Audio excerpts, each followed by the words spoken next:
je suis quelqu'un qui se nourrit de lumière, ou de prana, comme nous disons aussi.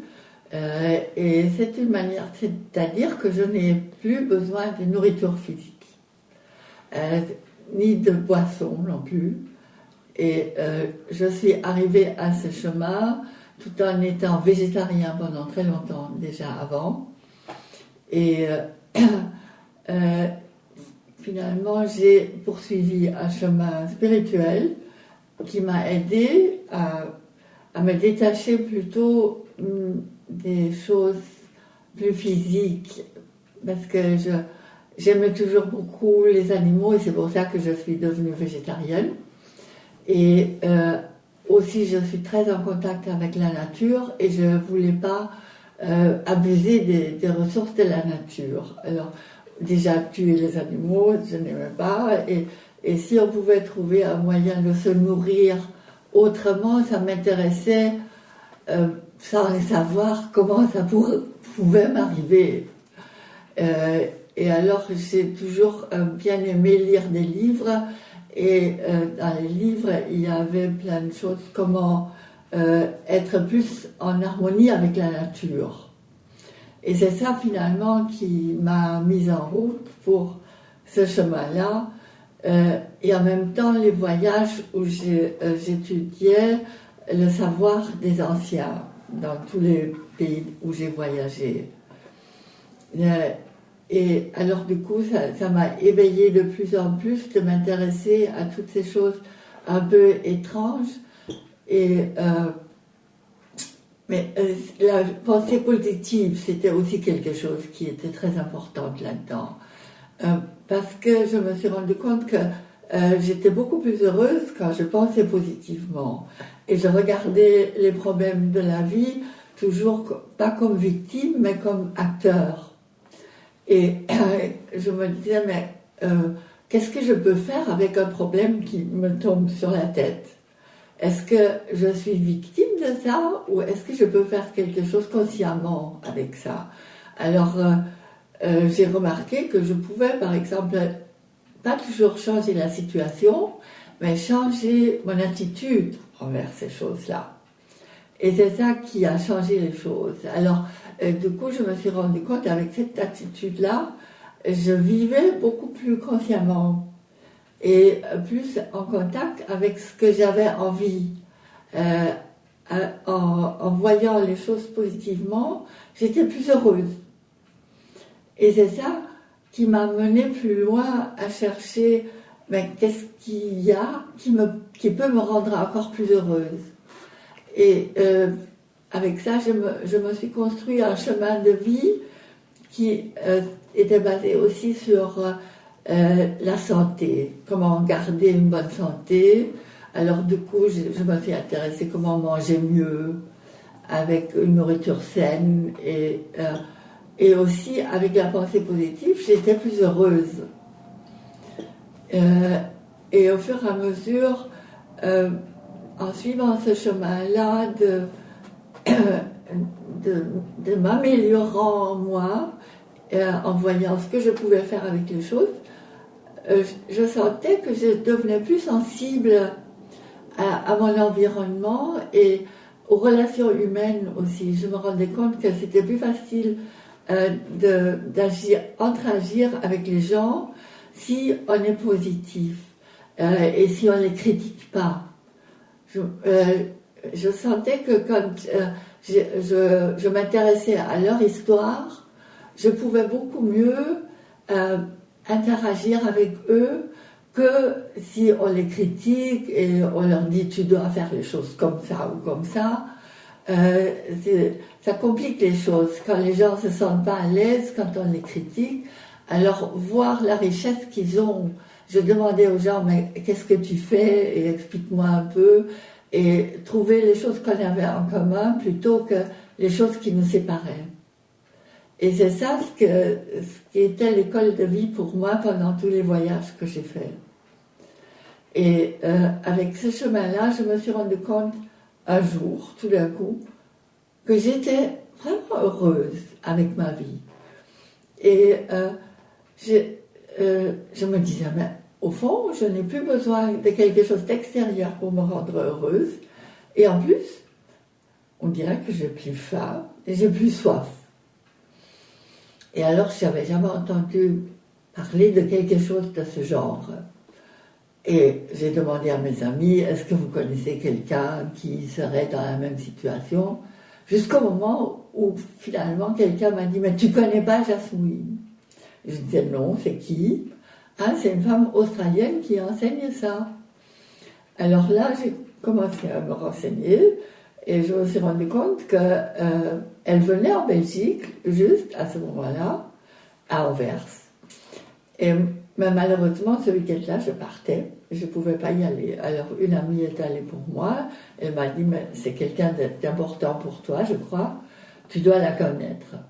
Et elle m'a ramené une invitation à son premier séminaire international en Australie. Et moi, j'allais en Australie à ce moment-là. Et c'était à cette époque-là, mais j'allais voir les indigènes, comment ils s'appellent, les aborigènes. Et alors, du coup, c'était la même semaine. Alors j'ai dit, bon, je vais voir les aborigènes, et pas Jasmine. Et 15 jours avant de partir, je reçois un email. Malheureusement, le programme avec les aborigènes a été remis d'une semaine. Et est-ce que vous pouvez quand même venir? Alors, j'avais réservé 3 semaines en Australie et les 2 choses étaient dedans. Alors, quand on est prêt, on reçoit des cadeaux aussi en même temps. Alors, du coup, j'ai pu aller en Australie et rencontrer Jasmine. Et c'est là, finalement, que je me suis rendu compte que c'était quelque chose qui m'intéressait vraiment, cette manière de vivre. Mais c'est pas seulement la nourriture physique, c'est vraiment surtout aussi cette conscience, cette ouverture d'esprit qui est très importante. On ne peut pas du jour au lendemain arrêter de manger. C'est vraiment, il faut avoir une conscience de beaucoup de choses et être avancé, enfin, dans les relations humaines aussi, d'être plus éveillé que la vie normale de tous les jours, où tout est réglé, etc., où on n'a soi-disant pas de choix. C'est parce que chaque pensée est une énergie qui reste à l'intérieur de nous, et c'est à nous de la gérer. Et alors, si elle est positive, on contribue au bien du monde, et si elle est négative, on contribue plutôt à l'obscurité. Et moi, j'avais envie d'aider les gens aussi d'avancer sur ce même chemin. Mais oui, il y a sûrement beaucoup de personnes qui se posent la question comment on peut vivre de prana. Et qu'est-ce que c'est le prana? Le prana, c'est l'énergie vitale qui se trouve autour de nous, qui est dans l'univers, et tout le monde y a accès. Et en fait, je vois beaucoup de gens ces derniers temps qui me disent qu'eux, ils ont déjà beaucoup moins faim, et qui commencent à ne plus supporter, par exemple, les produits laitiers, plein de choses de ce genre-là, qui sont, et aussi qui sont malades parce qu'ils ont mangé les mauvaises choses, trop de graisse, etc., etc. Alors c'est vraiment très, très important de se nourrir d'une bonne manière. Et alors pour moi, ce dont je me nourris, c'est aussi bien cette nourriture pranique, qui est l'énergie vitale qui est autour de nous, que de belles choses. Par exemple, d'abord, j'ai déjà parlé du positivisme, c'est-à-dire de prendre les choses positivement. Et en même temps, c'est beaucoup de choses, je dis souvent, je me nourris de la beauté. C'est-à-dire, j'adore la musique, surtout la musique classique, j'adore les concerts classiques en live, pas sur un CD, mais d'y aller carrément, parce que là, je sens vraiment cette énergie, et ça me nourrit comme si c'était pour toute une semaine. Un concert, c'est toute une semaine de nourriture. Ou aussi, j'ai toujours des fleurs vivantes autour de moi, vous les voyez ici. aussi être dans la nature. C'est une grande nourriture, parce que j'ai parlé un jour avec un montagnard, il m'a dit « Ah, mais je te comprends pleinement, parce que moi, quand je suis dans la nature, je suis à la montagne, je mange pas du tout toute la journée, et le soir, je mange une petite soupe, c'est tout. J'ai pas besoin de me nourrir. » Et aujourd'hui, il y a déjà des enfants qui apprennent à leurs parents, qu'ils ne veulent plus manger. Ils sont déjà venus avec cette tension, c'est-à-dire cette nouvelle énergie qui leur permet de vivre sans nourriture physique. Et à une retraite avec Jasmine, il y avait une famille qui est venue voir, parce qu'ils avaient un fils qui avait 8 ans, qui avait dit qu'il n'allait plus manger, et qu'il allait s'arrêter, et qui savait qu'il pouvait se nourrir, et il ne mangeait plus que des bonbons et des chips. Et tout le reste, il ne voulait rien manger. Alors les parents ont dû s'instruire d'abord pour savoir que c'était possible que leur enfant se nourrisse comme ça, parce qu'ils étaient très inquiets, est-ce qu'il ne va pas mourir?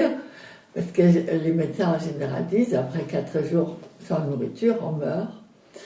Et du coup, il était tout content de rencontrer des gens qui se nourrissaient déjà comme ça.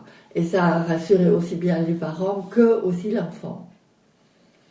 Et aussi, il y a un couple de jeunes qui sont beaucoup sur Facebook. Et d'ailleurs, sur Facebook, on voit beaucoup de chats sur le pranisme.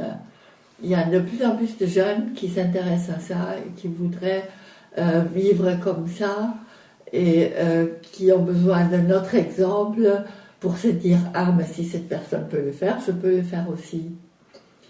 Et c'est pour ça que j'en parle de plus en plus. Au début, j'étais très discrète parce que les gens n'y croyaient pas. Et ils m'ont dit « Mais tu manges secrètement, etc. » Mais vraiment, c'est possible. Et si moi je peux le faire, n'importe qui peut le faire aussi. Et en même temps, il est important de se nourrir aussi intérieurement de cette nouvelle confiance qui est là de plus en plus. Et peut-être que je peux aussi encore ajouter que l'histoire de l'humanité explique aussi ça. Parce que nous sommes dans le temps, il y a des millions d'années que nous sommes venus des étoiles, et on était des êtres beaucoup plus éthériques. Et au fur et à mesure, on est devenu de plus en plus dense. Et c'était l'expérience de vivre sur notre planète. C'est vraiment une expérience pour tout un groupe de gens qui sont venus ici, qui voulaient expérimenter la densité de la Terre, de cette planète-ci. Il n'y a apparemment aucune autre planète où les gens vivent comme ça. Et alors nous sommes vraiment arrivés à un point où on est arrivé au plus dense qui est possible. Et on voit que tous les systèmes actuels, la politique, l'économie, l'éducation, il y a beaucoup de choses qui ne vont plus, qui ne sont plus annotées à notre conscience actuelle. Et donc, nous allons nous sortir de cette densité et au fur et à mesure aller vers une autre manière de vivre, plus positive, plus en harmonie, sans hiérarchie, etc. Et nous sommes déjà les premiers, les précurseurs de ce mode de vie qui va changer. Et alors, au fur et à mesure, toute l'humanité va y passer. Et pour ça, nous devons changer notre façon de penser, de ne plus rester dans le matériel et vouloir de toute manière réussir, avoir beaucoup d'argent, etc., mais vivre ensemble avec les autres, tous au même niveau, sans des gens qui ont beaucoup d'argent et d'autres qui sont très pauvres. Ça m'énervait toujours qu'il y avait tellement d'enfants qui meurent de faim. Parce que j'adore les enfants, je n'en ai jamais eu moi-même, mais j'étais en empathie avec eux qui doivent mourir. Parce qu'on a l'argent pour les nourrir, mais c'est bloqué par des gens qui veulent absolument réussir dans la vie, avoir tout ce qu'il faut, alors qu'il y a assez pour tout le monde. C'est ça surtout aussi qu'il faut voir, et que nous allons vraiment vers autre chose. Et ça va aller plus vite qu'on ne pense. Et ça doit d'abord aller très très mal pour que tout le monde se rende compte, on ne peut pas continuer comme ça. Et c'est ça, changer de conscience. C'est vraiment travailler tous ensemble et créer un nouveau monde, avoir une vision du nouveau monde et y penser tous ensemble et aussi méditer. Jasmine parle d'un mode de vie qui est la méditation, la prière, vivre dans la nature en silence. Être conscient comment on pense, c'est-à-dire gérer ses pensées, c'est vivre positivement, etc. Exercice physique, parce que nous vibrons plus haut quand nous avons une plus haute conscience. Alors pour ça, il faut entretenir le corps. Alors par exemple, moi je fais du fitness, je fais de l'aquagym, du qigong, aussi du vélo, des promenades. Et c'est très important pour moi parce que mon corps, et à l'aquagym, j'ai souvent l'impression que mon corps me remercie après chaque séance d'aquagym parce qu'il est en pleine forme, il aime ça. Alors c'est ça aussi, il y a la nourriture légère évidemment, il y a le service aussi aux autres, et il y a le chant sacré, c'est-à-dire de la musique qui nous est important, que nous aimons. Et voilà, c'est vivre un mode de vie comme ça aide beaucoup aussi. Et en fait, pour passer au prana, on fait une méditation en demandant à l'univers de nous donner tout ce dont nous avons besoin, les minéraux, les vitamines, etc., etc. Et ce que je fais encore maintenant tous les jours, simplement remercier de recevoir tout ça. Et les gens me demandent souvent combien d'heures tu médites par jour. Et je dis, ma vie est une méditation au fond. Parce que je vis tout le temps en conscience avec mon divin intérieur. Tout est sacré pour moi. Il n'y a pas en dehors. Et mon chemin spirituel date quand même de longue date. Alors, ce qui m'a beaucoup aidé, c'était un livre que je vous recommande, qui est La Petite Voix, et qui est un livre dans lequel il y a une méditation par jour, et c'est des textes qui vraiment nous aident à mieux vivre. Et moi, je lisais ça pendant des années, et je me demandais qu'est-ce que je pouvais appliquer dans la vie de tous les jours. Et alors, ça m'a vraiment beaucoup aidé à ce chemin-là, et faire ça pendant douzaine d'années, c'est ça qui m'a amené à ce point où je pouvais vivre, où j'ai découvert que je pouvais vivre de cette énergie universelle qui me nourrissait. Et pour vous dire quand même que c'est un chemin qui a besoin d'être vécu tous les jours, une pratique de tous les jours. Vous ne pouvez pas arrêter tout simplement du jour au lendemain en vous disant maintenant je ne mange plus et je demande à l'énergie vitale. Il faut aussi faire un chemin spirituel en même temps. Ça c'est vraiment très important. Et parce que si on change comme ça, d'abord aussi vous passez de viande d'abord, et après être végétarien, après devenir végétalien, après cru, après des jus, et après, finalement, plus rien. Mais ça peut prendre des années. Et aussi ne jamais faire ça seul sur un coup de tête. Il faut vraiment réfléchir mûrement, parce que ce qui est important aussi, qu'on ait vécu, qu'on ait réglé son état émotionnel. Parce que tant qu'on est encore en pleine émotion, qu'on s'énerve sur tout, qu'on critique tout, c'est pas possible. Et là, vous allez vous rendre compte très vite que vous allez perdre du poids, si vous y allez comme ça carrément. Et dès que vous vous apercevez que vous avez essayé ça pendant quelque temps, et vous voyez que vous perdez trop de poids, arrêtez. C'est vraiment important de savoir ça, parce que il y a eu des gens qui n'ont pas suivi ça de cette façon-là et ils sont devenus malades et n'ont pas pu continuer. Et c'est vraiment important aussi se faire accompagner, faire ça avec quelqu'un qui s'y connaît et se faire conseiller quand on a des envies comme ça. Ça ne va pas tout seul et pas non accompagné. C'est très important. Par contre, tout ça t'est tombé dessus un peu au fil du temps sans vraiment que sans que tu le saches vraiment à l'avance. Pour moi, c'est vraiment venu tout naturellement, mais je crois aussi c'est parce que je suis une très vieille âme, c'est-à-dire que j'ai eu beaucoup de réincarnations et que j'ai eu beaucoup de vies où j'étais déjà très sage. Et j'ai déjà spontanément toute cette sagesse à l'intérieur de moi qui m'a aidée à arriver à ce point-là. Et c'est aussi important de tenir compte de ça. Et vraiment, chacun doit trouver son propre chemin à soi. Il n'y a pas de règle générale. Il y a un chemin de vie en 8 points, mais ce n'est pas nécessairement ça qui va vous y amener directement.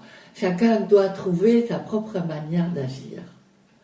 Et c'est pour ça que c'est difficile. Les gens me disent, mais qu'est-ce que je dois faire? Je ne peux pas te dire exactement ce que tu dois faire. C'est un chemin qui est individuel, comme nous sommes tous individuels. En fait, c'est ça aussi, se rendre compte que l'humanité est là, mais nous sommes tous différents. Il n'y a pas 2 personnes pareilles, et chacun a un chemin de vie différent. Et souvent, on me dit, mais pourquoi cette personne peut faire ça et pas moi? C'est parce que nous sommes différents. Et même dans la même famille, nous sommes différents. Et se rendre compte de ce fait-là, c'est important aussi. Ça, c'est super important parce que souvent, j'entends aussi des gens qui disent « Ah, mais cette personne me connaît depuis si longtemps et elle ne sait toujours pas ce que j'aime. » Et ça, c'est des choses aussi, c'est parce qu'elle ne peut pas savoir ça si vous ne lui dites pas ce que vous aimez. Et ça, c'est une question de communication entre les gens. Et voir aussi que les autres sont différents. Et c'est un enrichissement, en fait. Parce que souvent on dit, ah, c'est des gens qui vivent autrement, c'est les islamistes, c'est tous les mauvais, etc. Chacun a ses qualités. Et ouvrir notre esprit à voir ce que l'autre fait, communiquer avec eux, comment c'est pour toi la vie et pourquoi tu fais les choses comme ça et comme ça, c'est un enrichissement de voir toutes ces différences, au lieu de dire que tout le monde doit être pareil. C'est pas drôle, c'est très ennuyeux si on était tous pareils. C'est ça justement la joie de vivre tous ensemble et avec chacun un autre chemin. On peut imaginer en fait la planète comme un puzzle et chacun doit trouver son petit morceau où il est juste. Et c'est ça aussi qui est passionnant pour moi. Les relations humaines, il n'y a rien de mieux. C'est ma passion. Et j'aimerais que chacun apprenne ça. Et c'est des choses qu'on devrait apprendre à l'école. En fait, je parle beaucoup aux enfants dans ma famille et je leur dis, mais ça, c'est des choses que vous devriez savoir à l'école. C'est ça le bon enseignement. Si je pouvais donner un conseil aux gens, comment vivre mieux dans la vie, c'est s'ouvrir au positif, à la pensée positive et aussi à ne voir aucune limite à ce qui est possible. C'est ça surtout, ne pas se dire, ah mais par exemple, j'ai presque 80 ans aujourd'hui, mais je me sens pas vieille. Et en plus, j'ai éliminé toutes les choses que la société dit qui soient, par exemple, si on vieillit, on perd ses moyens, on tombe malade, on perd la mémoire, il faut avoir des lunettes, etc. Toutes ces choses-là, c'est effacé de ma mémoire. Et du coup, je peux rester jeune. Et notre corps supporte très très bien, c'est prouvé par la science, de vivre autant de temps qu'on veut si on le nourrit sainement. Et comme je me nourris très sainement, c'est-à-dire sans polluants, sans chimie, sans rien, je suis toujours en bonne santé et je me sens comme si j'avais 19 ans.